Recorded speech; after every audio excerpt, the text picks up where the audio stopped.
A perfectly ordered military procession marches forth, boots pounding in sync on the hard scrabble ground. Troops kick up dirt in the training range as they run through an endless series of drills. If a person joins the military, they are essentially offering up their life to a country. For when the time comes, they will be thrown into battle without hesitation or mercy. Yet in this poor country, there is no end to the number of candidates eagerly waiting to enlist. This is because the monetary bonus for joining is substantial. Thousands upon thousands apply to join every year, each one drawn by the well-known catchphrase, "Join in a day, eat for a lifetime." But with so many applicants, the Army can afford to be picky, and most would-be recruits end up washing out. Those who are successful are assigned to one of several squads, where they serve under a captain, as well as senior squad mates who function as instructors. Squads eat together, sleep together, and train together. The idea is to teach discipline through group activities. This is a small base stationed at the border of the country. The new recruits stand in a row in the briefing room. At the front of the room, the captain calls the name of a recruit who achieved top scores in the military exam. In response, a young man steps forward and snaps off a dignified salute. The captain expresses his high hopes for the young recruit, who barks out aloud, "Sir, yes, sir," in reply. Everyone present can feel the ambition burning inside him. A few nights later, loud voices ring out in the dorm. The young man has started an argument with a fellow squad member. The two had been in competition with each other since the day they arrived, and often butted heads. Yet while the young man had a reputation for arrogance and was generally avoided by his fellow soldiers, he managed to form a sort of relationship with the other man, despite their rivalry. He was his friend, perhaps his only friend. As their argument heats up, the other soldiers gather around and egg them on, clearly enjoying the show. "You're always so goddamn selfish," cries the friend. He is angry, almost quaking with rage. Yet the young man is equally furious.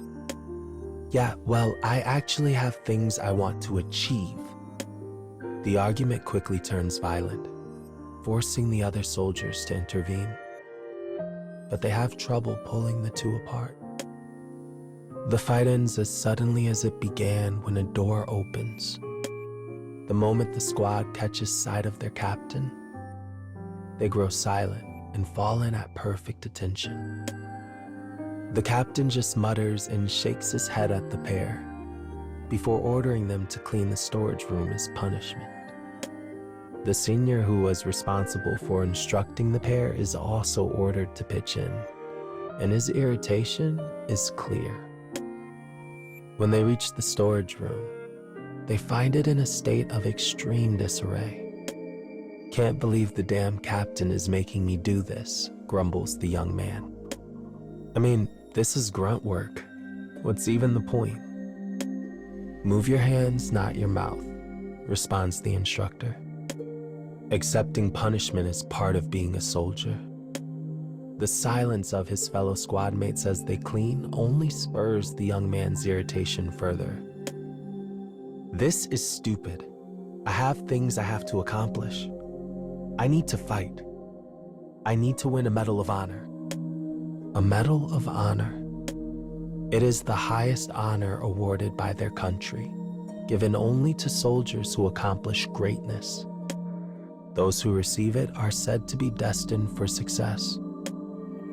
"I'm going to be the best," continues the young man, "and everyone else is going to know it." Though many members of the Army enlist for the cash bonus, the young man joined only to fulfill the ambition in his heart.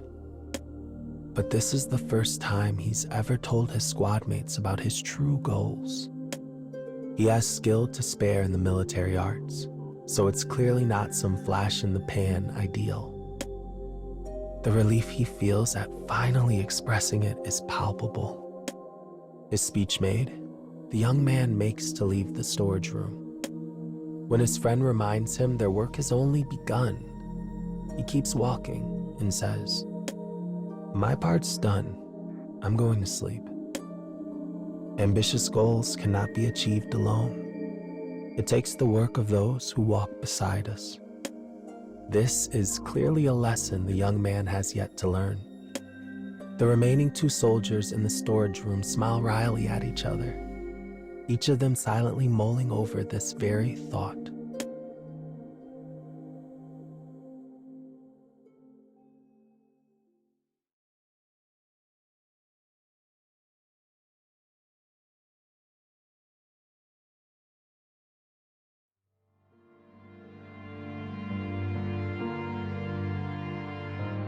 Several days later, the squad is called together for a strategy meeting. As they gather in the briefing room, tension fills the air. The silence is perfect. But after 10 long minutes, the briefing has yet to begin. It seems the captain has slept in. Again. This realization spurs the young man's frustration anew. Finally, the captain arrives in a disheveled state. "Sorry about that," he says to muted laughter. "Guess I missed the alarm again." This said, he turns serious, as does the rest of the room. "Here's the latest. We've detected enemy forces marching en masse toward the border." Any remaining smiles in the room vanish at this news. The captain begins explaining their mission. "We are to stop the enemy's advance and protect our nation's territory. And as luck would have it, this base is directly in their path. Our only objective is to protect this base. We just need the enemy to withdraw while keeping our losses to a minimum."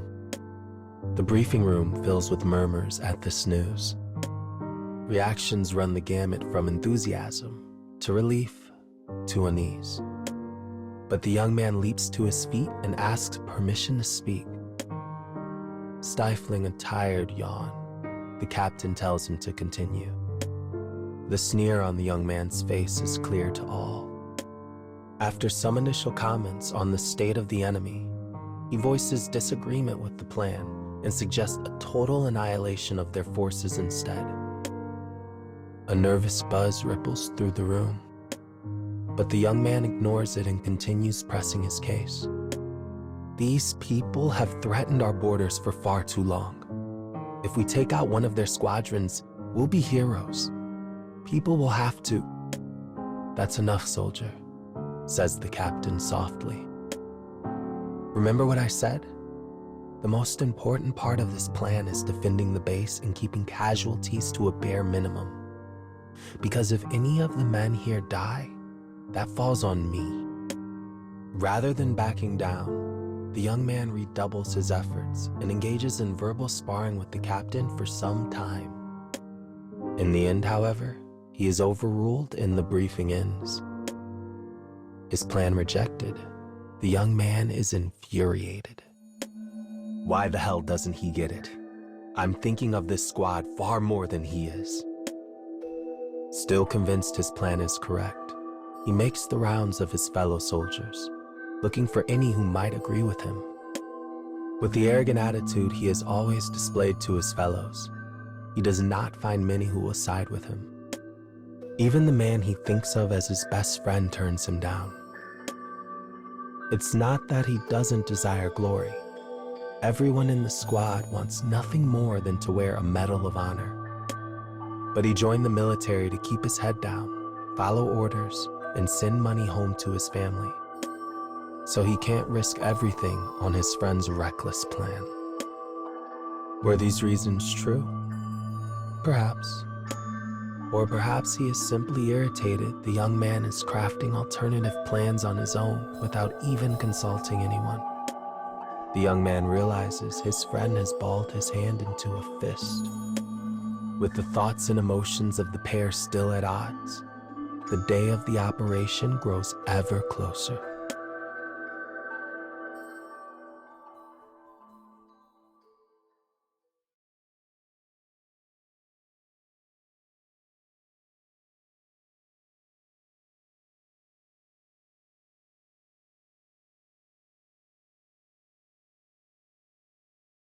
The battlefield is silent.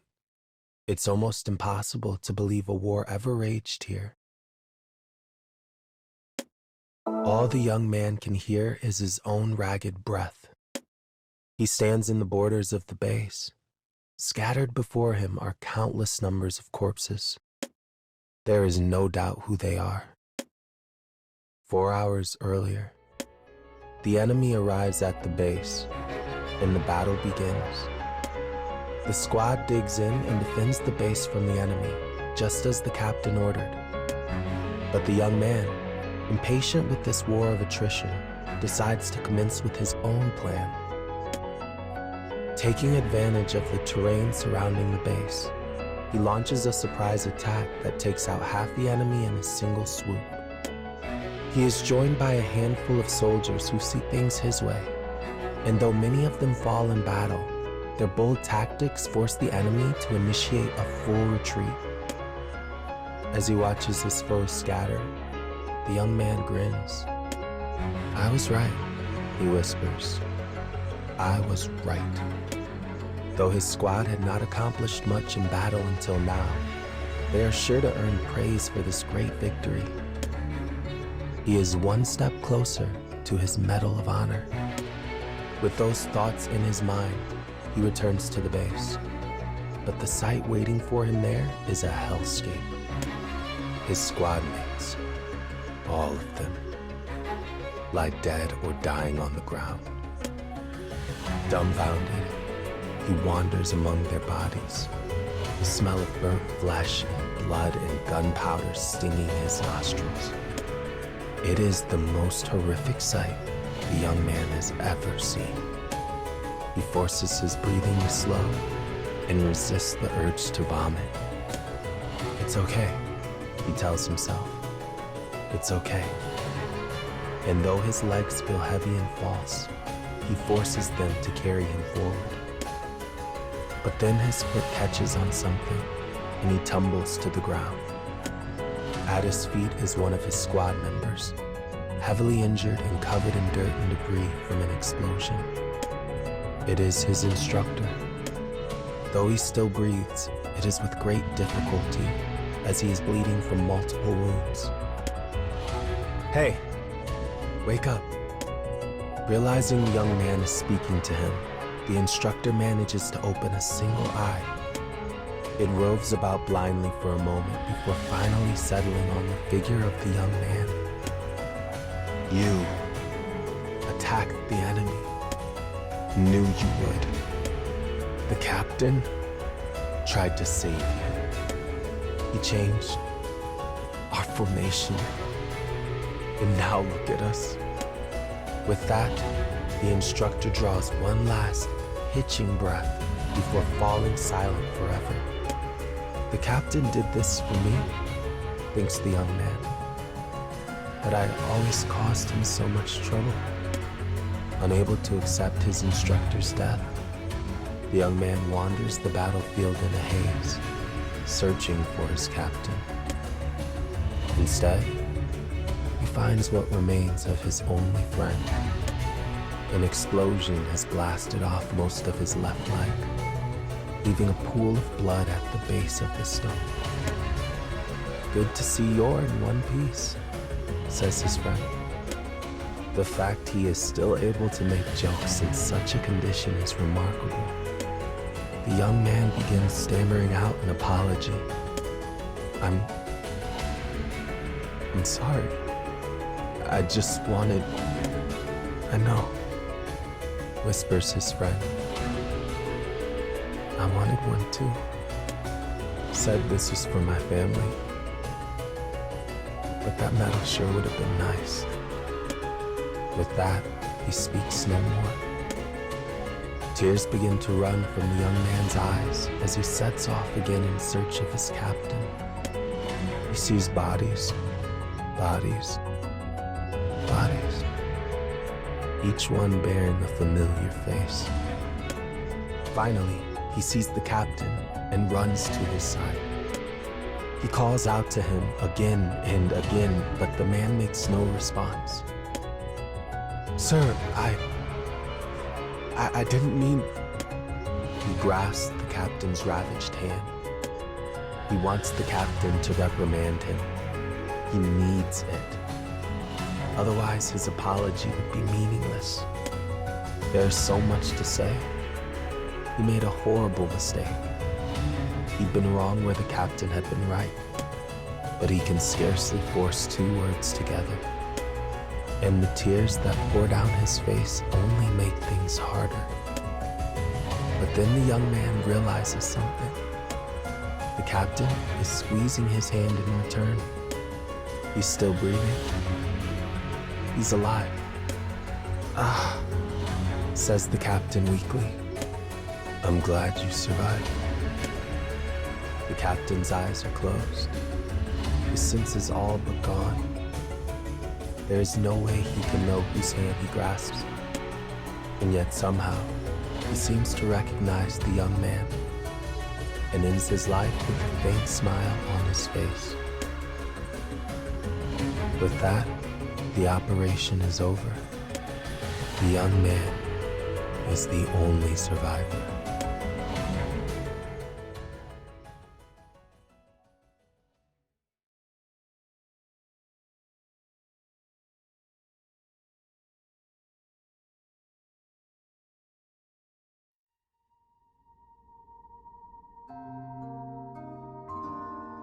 Though it came at the cost of everything, the young man is finally a hero.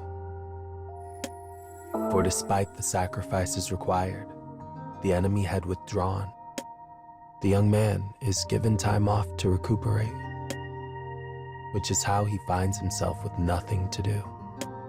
Or perhaps it is more apt to say there is nothing he can do.